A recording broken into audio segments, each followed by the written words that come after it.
여러분들 꿈을 자주 꾸십니까? 너무 피곤하면 너무 잠이 깊이 들어서 꿈을 꾸지 않으실 수도 있겠지만 간혹 가다가 우리는 꿈을 꾸기도 하죠. 저도 꿈을 그렇게 자주 꾸는 편은 아닌데 제가 2025년 12월 31일 작년 마지막 날 아침에 일어나는데 저도 모르게 일어나면서 주님 같은 반석은 없도다 이러면서 제가 잠이 깬 거예요. 전 처음이었거든요, 이런 경험이. 어, 이상하다. 무슨 꿈을 꿨는지는 기억이 나지 않는데 일어나면서 제가 이 주님 같은 반석은 없도다라는 이 찬양을 제가 흥얼거리면서 깬 것입니다.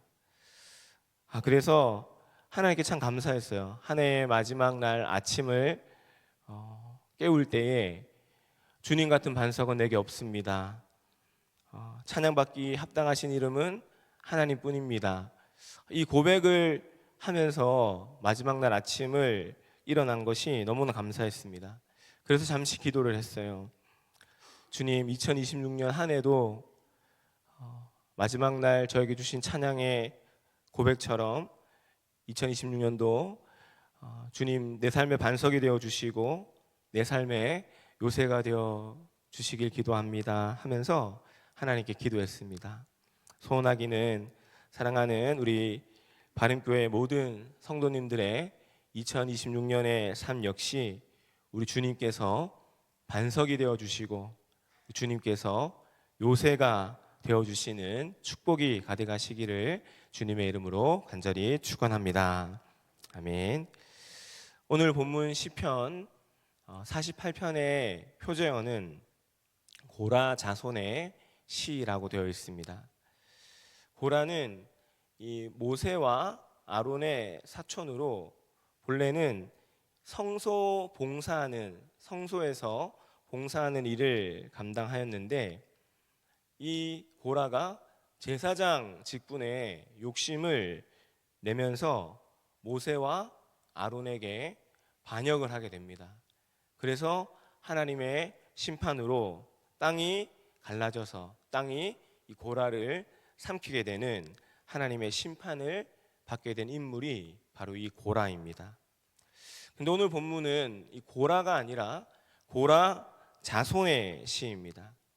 이 시편에는 고라 자손의 시가 총 8편 정도 기록되어 있는데 이 시들은 하나같이 다 이 고라 자손의 시는 하나같이 하나님을 높이고 하나님을 찬양하고 하나님을 향한 충만한 믿음이 담겨져 있는 그러한 고백들입니다. 이 고라의 자손들은 성전에서 찬양을 인도하는 찬양 인도자, 또 성전의 문지기, 또 성전에서 섬기는 요리사, 여러 성전을 위하여 헌신하는 일들, 하나님께서 맡기신 귀한 사명들을 감당하며 지냈습니다. 이것을 볼 때 선조들은 이 고라는 하나님 앞에 교만을 행하여서 하나님께 심판을 받았지만은 이 후손들은 그 선조들의 길을 걷지 않고 하나님께서 기뻐하시는 길을 걸으면서 하나님이 귀히 쓰시는 하나님의 일꾼들이 되었다라는 것입니다. 사랑의 우리 하나님께서는 이 고라의 반역을 정당화하시지도 않으셨지만 이 고라의 후손들도 전체를 다 지워버리시지도 않으셨습니다.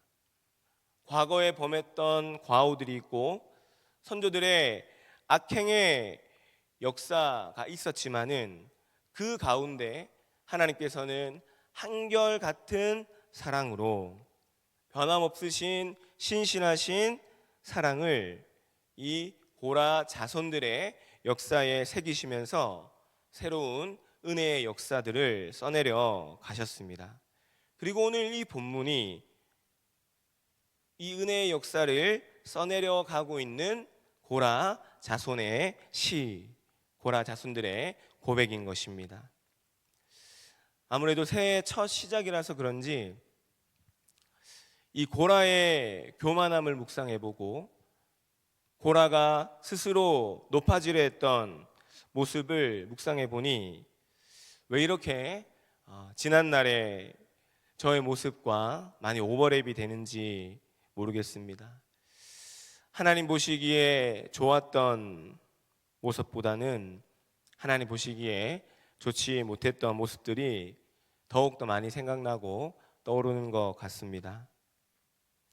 그럼에도 불구하고 고라 자손들에게 한결같은 사랑을 베푸사 새로운 역사를 써내려 가게 하신 하나님이시기 때문에 고라 자손들에게도 새로운 기회를 주시며 사랑의 역사를 써내려 가신 우리 하나님이시기 때문에 이런 나에게도, 이런 허물 많고 이런 부족한 나에게도 하나님께서 새한해 새로운 사랑의 역사를 써내려 가시지 않을까라는 그러한 소망을 품게 됩니다. 소망하기는 사랑하는 우리 성도님들 모두가 혹 우리 역시 하나님 앞에 고라와도 같은 연약함과 허물이 있었다 할지라도 우리의 삶을 새롭게 하시고 새로운 사랑으로 새겨가시는 하나님의 한결같은 사랑으로 충만히 채워가시는 이번 2026년 한 해가 되시기를 주님의 이름으로 간절히 축복드립니다.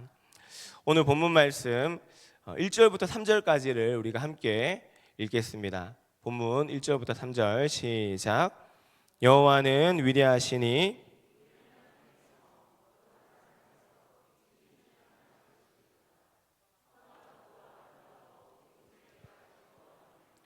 큰 왕의 성 곧 북방에 있는 시온산이 그러하도다.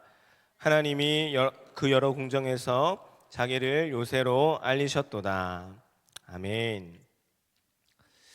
학자들은 추정하기를 이 시편 48편이 히스기야 시대에 아스루 왕이 침공해 왔을 때 하나님께서 천사들을 보내어서 이 아스루 군대 18만 5천 명을 멸하신 이 기적적인 사건을 배경으로 한다라고 추정하고 있습니다. 그리고 이 시인은 이 고난 가운데 처했던 이스라엘을 구원해 주신 하나님의 위대하심, 하나님의 위대하심을 찬양하면서 하나님의 성, 거룩한 산에서 찬양받으실 하나님을 노래하고 있는 것입니다. 그리고 이 시온산에 대해서 말씀하기를 터가 높고 아름답다라고 말씀합니다.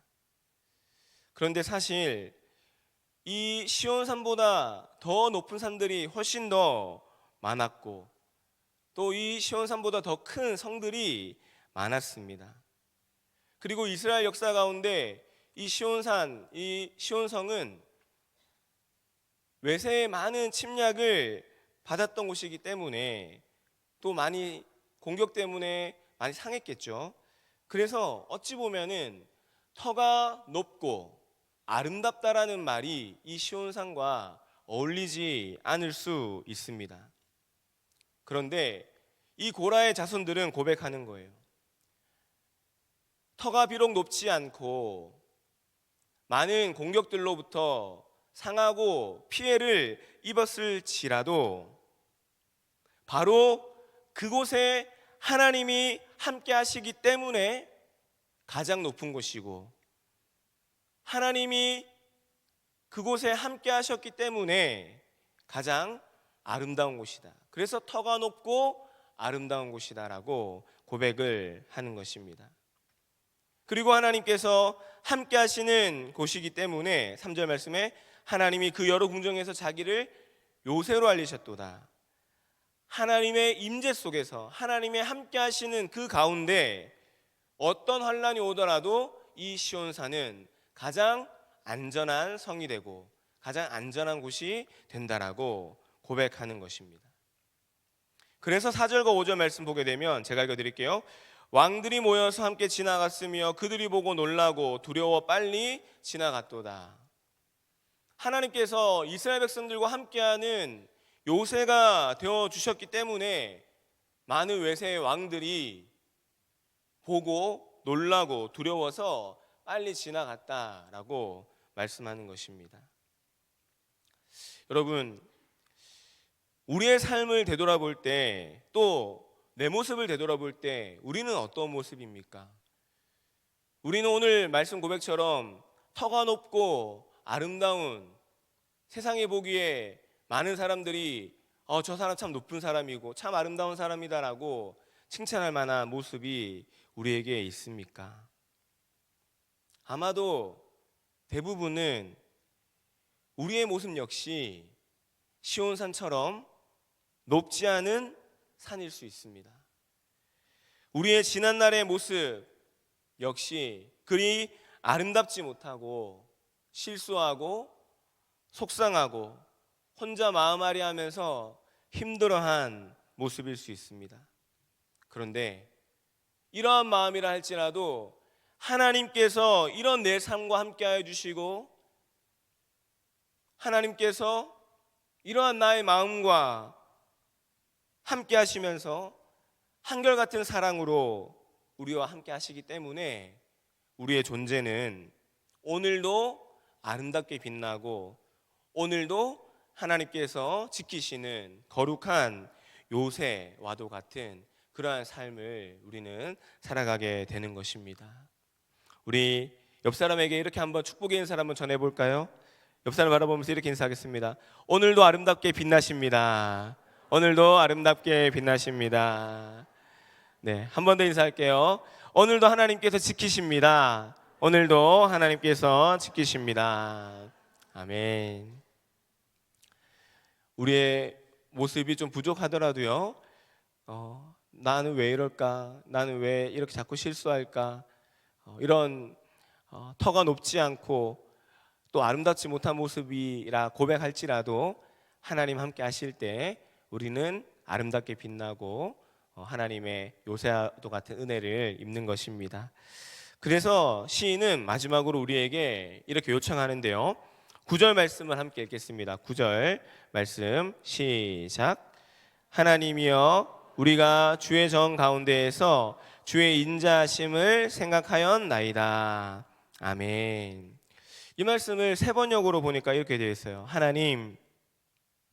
하나님의 성전 안에서 우리가 하나님의 한결같은 사랑을 되새겨 보았습니다. 다시 한번, 하나님의 성전 안에서 우리가 하나님의 한결같은 사랑을 되새겨 보았습니다. 이렇게 고백하는 것입니다. 소원하기는 오늘 이 시간에 우리 모두가 나에게 베풀어 주신 하나님의 한결같은 사랑을 되새기면서 감사할 수 있는 우리 성도님들 되시기를 주님 이름으로 축복합니다. 여러분, 되새기는 것은요, 잊지 않는 겁니다. 되새기는 것은 잊지 않고 기억하고 나아가서는 그것을 기념하는 것입니다. 내 마음의 신비에 새기고 그 사랑과 은혜를 내 마음에 새기며 잊지 않는 것, 이것이 되새겨 보는 것입니다. 그래서 시인은 하나님의 성전 안에서 하나님의 한결같은 사랑을 되새기면서 12절과 13절 말씀을 고백하는데 제가 읽어드릴게요. 너희는 시온을 돌면서 그곳을 둘러보고 그 망대들을 세워보라. 그의 성벽을 자세히 보고 그의 궁전을 살펴서 후대에 전하라. 아멘. 이것은 어떤 말씀이냐면은 한결같은 사랑을 되새겨 보았습니다 하고 하나님의 한결같은 사랑을 떠올려 보니 어떤 사랑이었냐면, 시온산에 아무리 많은 대적들이 공격을 퍼부어도 전혀 훼손되지 않은 이 시온산의 망대를 살펴봐라, 이렇게 얘기하는 것입니다. 하나님이 지키셨다, 하나님이 함께 하셨다라는 것을 눈으로 보아라 라고 말씀하고 있는 거죠. 하나님께서 하나님의 도성 이 시온성을 어떻게 보호하고 지키셨는지 한번 너의 눈으로 바라보아라. 그리고 그 한결같은 사랑을 되새겨보자라고 말씀하고 있는 것이죠. 그리고 이 고라 자손들의 이 시인은 얘기합니다. 너희가 이제 이것을, 이 변함없는 사랑, 이 한결같은 사랑을 되새기고 이것을 후손들에게 전하여 주어라 라고 말씀하고 있는 것입니다. 근데 저는 오늘 이 후손에게 전하라 라는 이것이 아마 그 당대의 후손들에게도 하나님의 사랑을 전하라고 하는 그 말씀이었을 거예요. 그런데 저는 이 후대에 전하라는 말을 저는 2026년에도 전하라 이렇게 말씀드리고 싶습니다. 지난 내 삶 가운데, 지난 2025년 한 해의 내 삶 가운데 하나님께서 나에게 베풀어 주신 한결같은 사랑, 여러 시험들과 어려움 중에도 내 삶의 망대를 상하지 않도록 지켜주시고 갈 바를 알지 못했던, 흔들렸던 내 삶의 방향을 붙드시고 가장 선한 길로 인도해 주신 그 하나님의 한결같은 사랑을 되새기고 그 한결같은 사랑을 기억하고 기념하고 주의 성전에서 그 하나님의 한결같은 사랑을 되새기며 나아갈 때에 하나님께서는 2026년 한 해도 변함없이 한결같은 사랑으로 우리를 인도해 주실 것입니다. 이와 같은 믿음을 담아서 우리 마지막 14절 말씀을 읽고 말씀을 마치도록 하겠습니다. 오늘 본문 우리 14절 말씀을 함께 읽도록 하겠습니다. 14절 시작. 이 하나님은 영원히 우리 하나님이시니 그가 우리를 죽을 때까지 인도하시리로다. 아멘. 날마다 주의 성전에서 한결같으셨던 하나님의 한결같은 그 사랑을 되새기면서 우리의 삶을 죽을 때까지 영원토록 인도하시는 하나님의 선한 인도하심이 사랑하는 우리 주의 백성들 모두에게 언제나 늘 함께 하시기를 주님의 이름으로 간절히 축원합니다.